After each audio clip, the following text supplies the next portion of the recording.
I haven't seen this player, so I... Yeah, neither have I. I was actually hoping you had something to say. That's why I was trying to calm down there. But hey, we haven't seen much Elena play here out at Train the Butter. I'm not sure how much Crackfiend has played against her, but... Yeah, I was going to say the same thing. I'm not sure how much experience he has against Elena either. But hey, one thing I always talk about with Crackfiend, he loves corner pressure, how good corner pressure is, and he stopped having corner pressure once I started talking about it. I feel like that happens a lot when I start talking about stuff too. Like, I feel like I jinx them a lot. It's okay.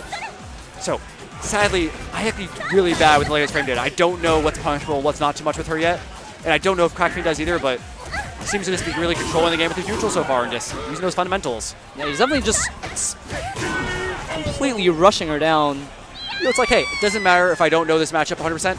I know how the game works. Exactly. I know how my normals work. Exactly. I know what distances I need to be at to be able to press these buttons. See, just notice this. Notice that red line on the map. That's the middle of the map, right? Crackfiend is never getting pushed back. He's always pushing Nolan back. And he's staying within just about one of those boxes, you know, down there between the black lines, right? And he's staying exactly in that distance. He knows his normals. That's where he can make the most money out of. Exactly. And we were almost seeing Nolan earlier there actually hitting the Elena loops, which you really need to do. And super drops, but it doesn't matter at this point. Oh, doesn't block the EX. Oh, misses the loop.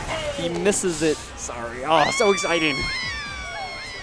And it's one of those characters where you better have your links down because opportunities don't come very often, and if it comes, you have to make sure you get it. Exactly. You get that loop, then you go into a weird high-low mix-up right after when you just randomly stop your loops when you decide to, which I think you're supposed to go for the loop twice, I believe, for max damage, then do for mix-up. If you're doing like the traditional thing, you can always stop after once if you want to be a little more tricky with it or whatever. I see after 3 times you're just burning meter for being showy. Yeah.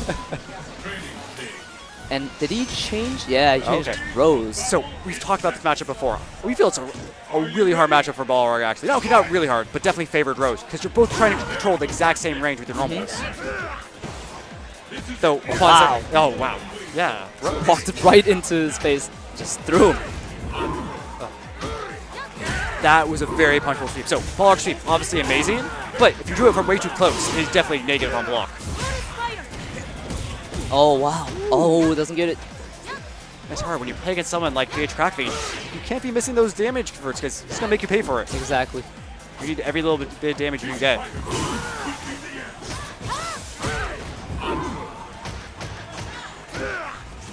So when you watch a Balrog player like this, you know, it's just such strong fundamentals. He's always spacing you out with your normals. You're always scared about getting hit by a sweep when you have sweep range.